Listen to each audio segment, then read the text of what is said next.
Sigurno ste se bar jednom zapitali kako ukloniti neugodne mirise koji dolaze iz vaših tenisica.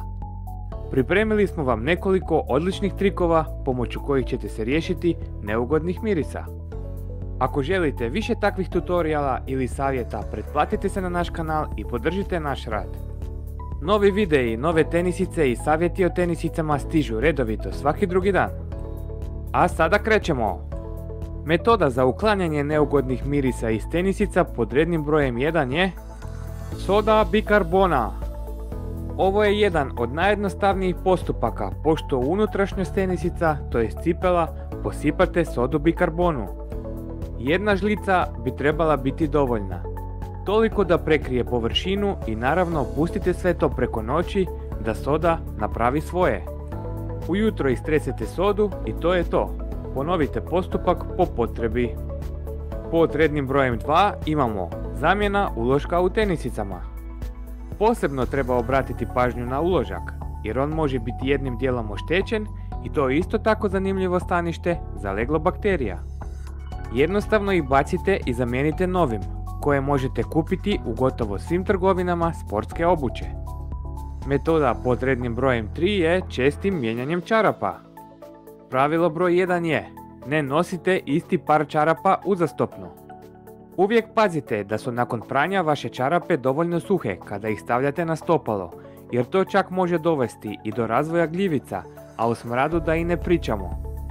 Čarape neka budu temeljito oprane. Najbolje je da uvijek nosite čarape, bez obzira na vremenske uvjete, ali naravno sa uzastopnim promjenama novih. Isto tako, ako ste u mogućnosti, neka to budu najčešće pamučne, jer njihovim nošenjem sprečava se neugodan miris. Metoda pod rednim brojem 4 je da ih zamrznete. Zamrzavanje tenisica. Čudno zar ne? Pa vjerovatno je, ali pomaže pri uklanjanju neugodnih mirisa. Tenisice stavite u plastičnu vrećicu te ih tako pustite preko noći. Niske temperature ubit će bakterije koji su uzročnici neugodnih mirisa. Drugi dan ih izvadite i neka se rastope na direktnom suncu. I uživajte bez neugodnih mirisa. Metoda pod rednim brojem 5 je vrećice zelenog ili crnog čaja. Glavni razlog zašto ovaj čaj može biti učinkovit je njegov sadržaj. Ovi čajevi u sebi imaju tanin, to je biljni polifenolni spoj koji je vrlo učinkovit u ubijanju bakterija.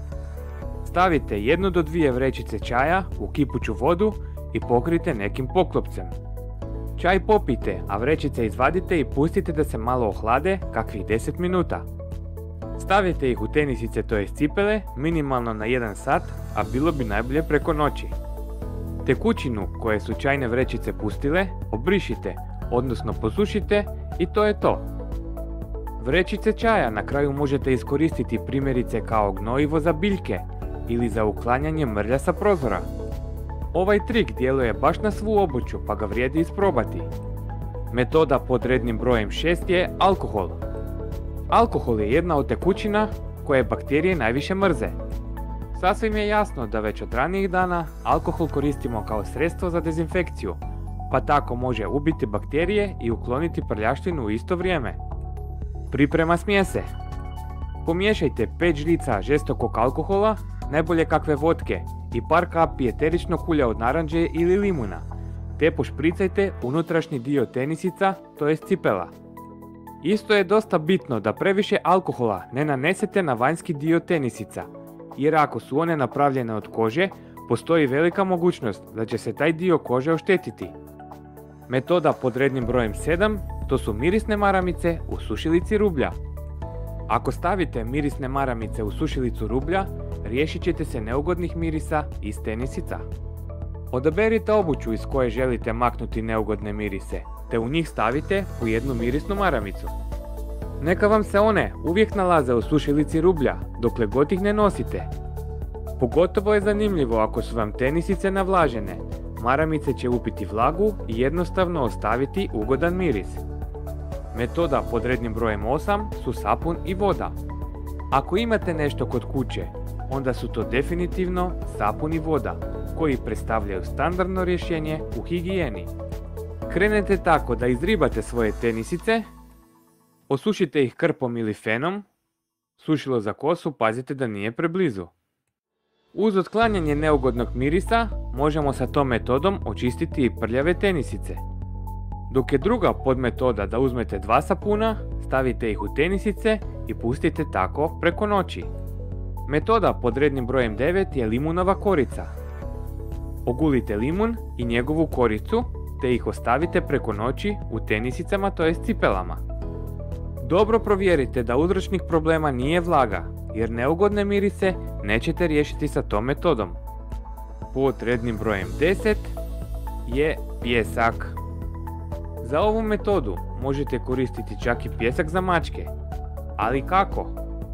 Uzmete 2 pamučne čarape ili istrošene najlonke i napunite ih pijeskom.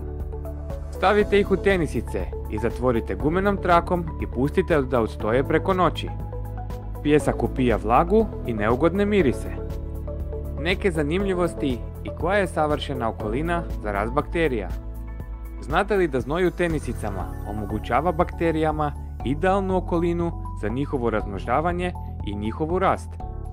Koliko se nečije noge znoje ovisi o alkoholu, hrani bogatoj mastima, te najviše o genetskim predispozicijama. Jeste li znali da svaka noga dnevno proizvede oko 1/4 litre znoja? Kod velikog broja ljudi taj znoj brzo ispari, dok se kod nekih zadržava u žljezdama i tako omogućava razvoj bakterija. Ako ste uvjereni da se vaše tenisice mogu oprati u perilici rublja, krenite ovako. Stavite ih na toplo pranje. Lagano. Sa minimalnom količinom deterdženta za rublje i 1 decilitar alkoholnog octa. Pazite da ne dodajete omekšivač. On u najvećoj mjeri će samo uništiti tenisice. Bitno je nakon što se tenisice operu da ih ne stavite u sušilicu, već na direktno sunce kako se ne bi raspale ili oštetile. Kod prvog nošenja činit će vam se kako su se suzile, ali ne brinite, brzo će se vratiti u prvobitan oblik. Kako vam se sviđaju savjeti za uklanjanje neugodnih mirisa iz tenisica? Ako imate dodatne ideje ili savjete, pozivamo vas da pustite komentar ispod videa. Ako vam se sviđa video, kliknite like i pretplatite se na naš kanal, jer uskoro slijedi puno novih recenzija i puno novih videa. Lijep pozdrav od Vilija i ekipe Najtenisica!